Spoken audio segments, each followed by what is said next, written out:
Hello Internet, welcome to the channel. My name is Frankie, and in today's video we are taking a little tour of our Halloween themed zoo, Phantom Creek. This is the project that we've been working on through the month of October, a spooky Halloween themed zoo where most of the animals are nocturnal. I'm just going to have a little look at what we've built. Here we've got the the entrance to the zoo, which is a big dead tree with some of our ghosties put around the bottom that we made pretty early on. We've got some pumpkins around the base of the sign as well, setting the atmosphere pretty early on. We've got some shops over here. These people are loving these hats, aren't they? I really like the crane hat in particular. Oh, I also want a spider hat. Look at this kid. He's got a cool spider hat. Yeah, we've got some shops over on the left. I always love how enthusiastic the shop clerks are. They're very bouncy. It's typical that when I actually want to talk about that, there's no one queued up here to actually make him do anything. What about the other shop around the corner? No, no one's here either. Okay, perfect. Right, we will go on to our first habitat, which is the 9-banded armadillo. And this habitat was the first one that I decided to make this custom signage for, where we used some of the twilight pieces, the planks and stuff, and then sunk in an editable sign to get the writing on there, and added this illustrative armadillo as well. I think it works really nicely, and it was when we started to kind of establish this theme of using some of the twilight themed buildings and then creating a garden which we could have the animals kind of living in. Unfortunately, the armadillos are asleep at the moment. This is a pretty typical zoo visit, actually, isn't it? The first animal we've gone to look at, and they're in their house fast asleep. So maybe we'll get a better look at them when we circle back round. Over here we have our first video in the series was for the skunks, and that is what we have over here. And this church that is based on Father Gabriel's church from The Walking Dead, which I'm pretty proud of, to be honest.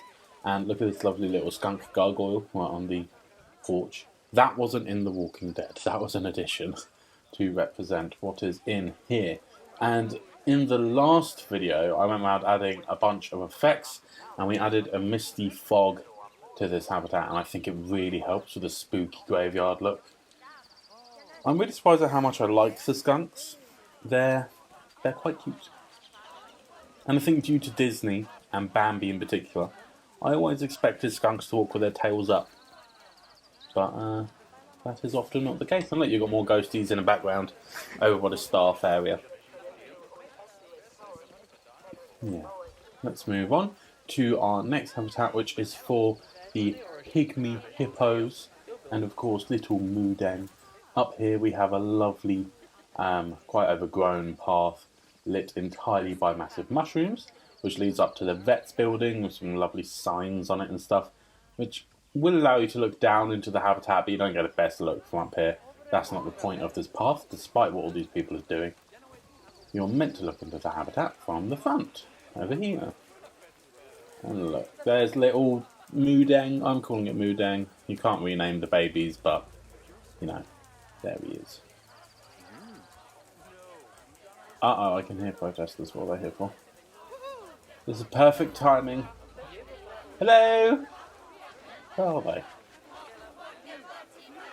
Am I imagining it? Okay, we'll find them later. Here we have the foxes, and they are probably quite hidden as well. I really like these paper mache models of certain animals that we got from the Twilight Pack. They just add a little bit of goofy character to the game, I think. Oh, here we are. What's up? What's wrong with skunks? Oh, they're leaving. Whatever the issue was has already been sorted.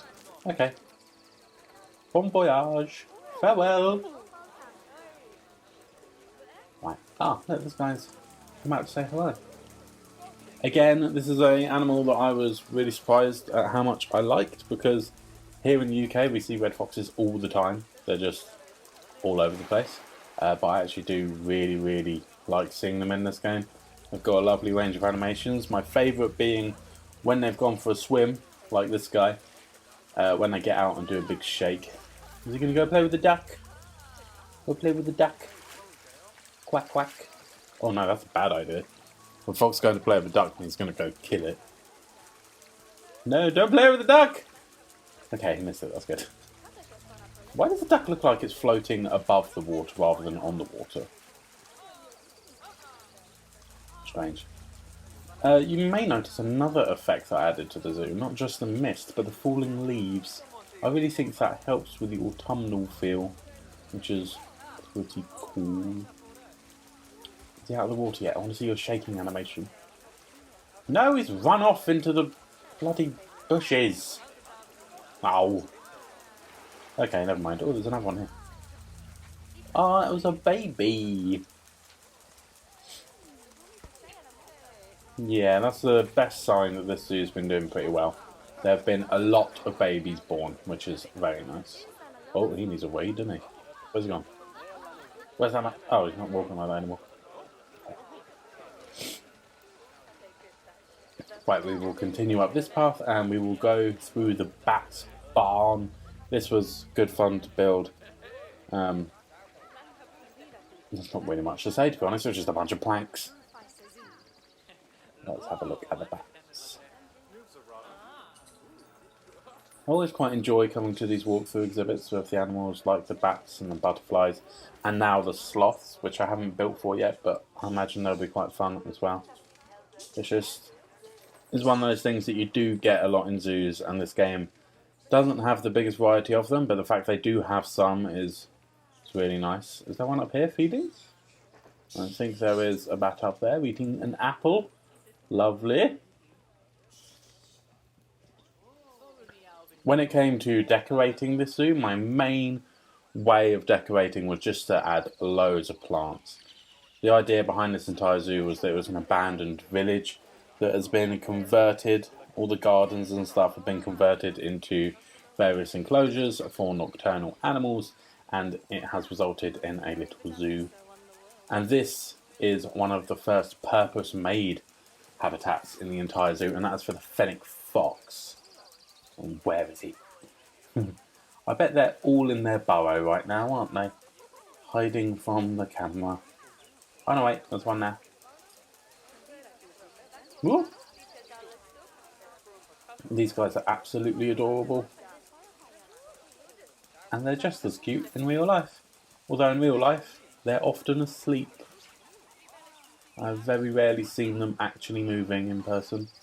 And then opposite them we have some wombats. Which, oh look, we've got a baby wombat as well. Look how cute that little fuzzball is. And over the back we use some of the glow-in-the-dark bat stickers to go on the edge of the barn, which I think work quite nicely. Mum and Dad are over there. It's a lovely little family unit, I think. Lovely little group of wombats. This habitat I'm really happy with because with the foxes and the badgers as well, which we're about to visit, I used this like cobblestoney wall that I created out of faux rocks, and that was a lot of fun. It created something that looks really quite rustic and realistic, I think. It's just a nice personal touch rather than using barriers like this mesh fence here, which is for the Eurasian lynx, which is easily our biggest carnivore and our most well hidden carnivore. Oh, there they are. This habitat is really thick with plant life, mainly because I wanted it to be as if though we just fenced off part of the forest that these animals would naturally live in. And they are quite enjoyable to watch. At the moment they're just about being slightly boring for this video. But when they're doing their climbing and stuff, they are really quite entertaining. Look, we've even got some kittens. Oh, so cute. Okay, now let's move on to the badgers. Badger, badger, badger, badger. Mushroom! Mushroom! Mushrooms everywhere. These guys got the wonderful windmill from the Twilight Pack as part of their habitat and their main area for sleeping. Oh, just saw one disappear into the bushes over there. Hello? Is anybody out, or are they all in their burrow? Ah, look, there's the albino one, which I wish I could rename to be Ghost. because look at him, wonderful. Very fitting for a Halloween zoo to have an albino animal, I think.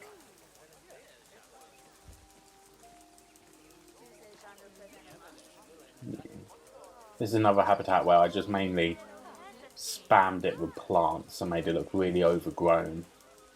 I think it works really well. Now we've got some more buildings for guests, like shops and stuff. And quite a lot of the time I'm using staff buildings and whatnot and then building a garden on them to act as the habitat. Just as a way of doubling up. We've got a nice bit of scenery for the zoo and just make it look pretty, but we're also allowing our staff to be nice and spaced out, because often zookeeper huts and stuff are, like, if you make a staff area, it's too centralised and they have to walk really long distances to get to the habitats and stuff, and then they become overworked. So if you can spread them out as much as possible like that, it works really nicely. Here we have the dwarf caiman, and it looks like all of the babies have come out to have some food. We'll go around and get a better view from the main viewing platform. This is quite a fun habitat to build because we did it for like an abandoned water mill was the idea. You might be able to see it from here. Yeah, look, you've got the water mill wheel that has fallen off the building into the river. And this is the only part of the river that still has water going to it. It dries up the other side of this bridge. Yeah, these guys have lots of space. And this habitat's a pretty spooky one as well, because I added a bunch of the misty effects over the water, which I think acts pretty well. Oh, it looks like we're about to have an animal talk. Hello, lady. More amazing hats. I want Planet Zoo to actually sell these hats in person. Could Frontier please make those hats available? That'd be fun. Okay, and we are coming back round to the very beginning of the zoo. This is quite a small one because it is, well, it's a mini zoo, isn't it? It was just a project over the course of 1 month. Yeah, that sounds right. I don't know. Let's see if the armadillos are out yet. They are. They've woken up. And if any of the animals had a bouncy ball as one of their enrichment items, they of course had the pumpkin rather than a beach ball or anything. And look, even more babies. The baby armadillos are adorable because they're the exact same as the fully grown armadillos, just absolutely tiny. And that is very, very cute. You may notice that some of our staff have different coloured uniforms and stuff. It's the first time I've ever done that, but I thought we'd go for some reds and oranges and whatnot to fit in with this zoo. And this gift shop that I added, not gift shop, sorry, just this shop building that I added really early on in this zoo build was hinting at the last animal that we'd build for. The fennec fox was hidden in the doorway. Yeah. So this has been a really fun project. I have really, really enjoyed building this zoo, especially focusing on lighting for a change. That's not something that I focus on at all normally, but for every single habitat I was making sure there were lots of candles, which I love the idea that it's one person's job to just go around the zoo and light all of the candles. And we got all the glow-in-the-dark mushrooms and stuff. Lighting was a very big part of this zoo, so it's kind of cool to focus on something and have a theme. The theming in this zoo is really, really strong. It's like the whole time you're walking around it, it feels like it actually exists in the same place, which is really nice. That was quite a lot of fun as well. Why are so many people running around this zoo? Why are you in such a hurry? I like this lion hat as well. So, yes, it will be back to Primate Isles very soon. And if you would like to see any more mini zoos like this, some themed ones, let me know what you'd like to see in the comments. For those of you that are interested, this zoo is now available on the console version of the workshop, so you can download it and have a look yourself. Thank you so much for watching, and until next time, I will see you later.